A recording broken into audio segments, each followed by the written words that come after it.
This is the Peugeot 3008, and no, it's not a concept car, although it does look a bit like one, aggressively styled and yet still quite smart, almost like it's been chiselled from one single piece of marble. And to be honest, the first time I saw it, I was a bit sceptical. I was thinking style over substance, because let's be honest, Peugeot and Citroën have been guilty of that in recent years. Luxury sub-brand DS? We're looking at you. Anyway, its fresh design is a welcome presence in the crowded SUV market. It's certainly more eye-catching than something like the Seat Ateca, which is one of the 3008's biggest rivals. But what lies under this chiselled, concept-like shell? Let's take a look. Well, a concept-like interior as well, actually. I mean, just look at it. You've got this lovely swooping dash design, these cool aviator-style buttons here, and as well as looking futuristic and tech-savvy, it's all finished off in this rather German manner, with lots of soft-touch materials dotted around, and you've got these lovely material inlays on the doors and the dash as well. And as well as looking great, they also feel good too. If I'm honest, it actually feels more expensive than a Peugeot, and that is a compliment, by the way, Peugeot. Little things like puddle lights installed in the door mirrors just help instill that upmarket tone.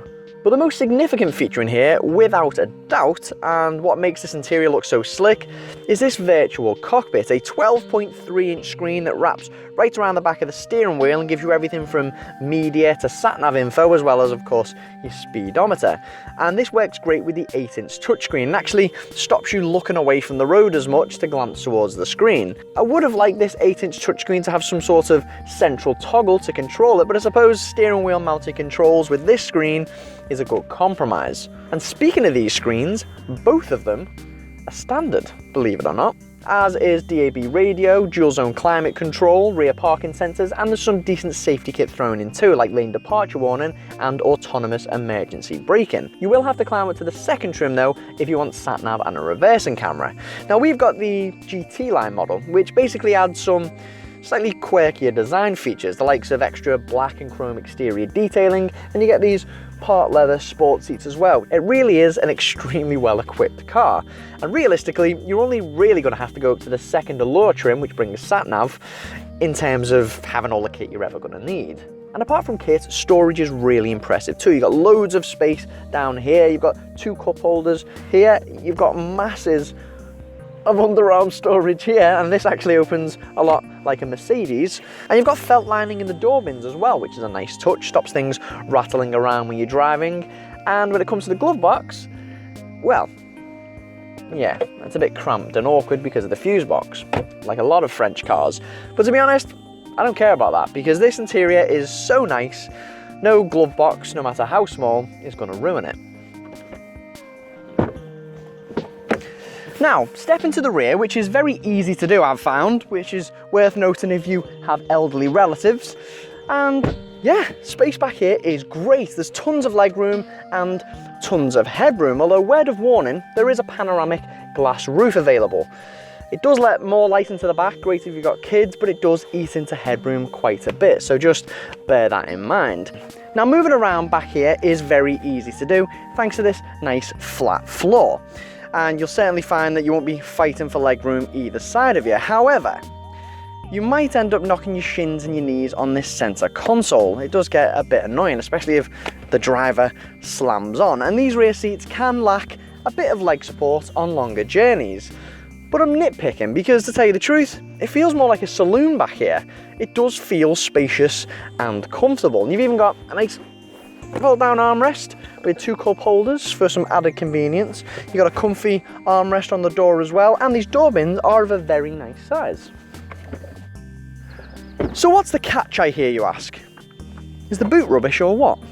Well, no, quite the opposite actually. The 3008 has one of the biggest boots in its class, with almost 600 litres with the seats in place and almost 1600 litres with the seats down. Yes, you get a little load lip here, but don't worry, the adjustable boot floor soon sorts that out. And although there's not a conventional underfloor storage solution, because you've got that spare wheel, there is still plenty of space there for the likes of cleaning products and, wait for it, the parcel shelf even fits in. And another big plus point is that those rear seats fold almost completely flat and can be folded with the pull of a lever. And if you simply must have more storage space, then that seat folds almost completely flat too, to give you a nice long load bed for the likes of, I don't know, long pieces of wood, or ladders, or those 2.4 metre Pax wardrobes from IKEA. You know the ones, right pain. As the 3008 is a sporty looking SUV, one of the first things you might ask is, does it drive like a sporty, fun SUV? Well, no, not really. But hang on, it's not that simple. I'm not going to say, oh, it's not fun, but it's not boring, because the 3008 deserves better than that. It's not fun, but what it does give you is a very comfortable, enjoyable, easy to drive experience that won't leave the average driver wanting for pretty much anything.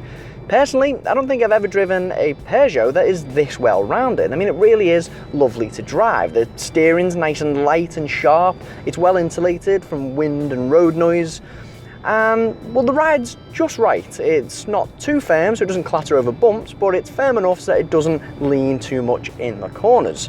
But don't get me wrong, it's not perfect. The small steering wheel does take some getting used to, especially when cornering, and overall the steering's not quite as sharp as something like the Seat Ateca's. But to be honest, once you get out on the road and start driving it and soaking it all in, then I don't think you're going to even think about driving dynamics. You'll be having such a lovely time. Now currently the 3008 is only available in two-wheel drive, although it does come with the option of grip control, which is essentially a sophisticated traction control system which helps shift power around when you need it to maintain grip.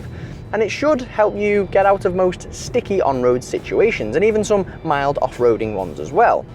Most people won't even look at the grip control option, but it is a nice option to have nonetheless. And I'm very glad to say that this 6-speed manual gearbox we're using does not ruin the driving experience. Thank goodness. It's very slick and yeah, does the job very nicely.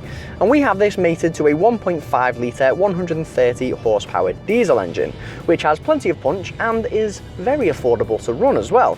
You shouldn't struggle to get an average of, I don't know, 60 miles per gallon, perhaps slightly more. And with CO2 of 111 grams per kilometre, you're looking at a 30% BAK tax bracket for 2019 and 2020. So what do we think of the Peugeot 3008? Well, it's not perfect. But what car is? End of the day, if you're a family after a spacious SUV with loads of style, flair, kit and affordable running costs, then yeah, it's about as perfect as it gets. Bravo, Peugeot.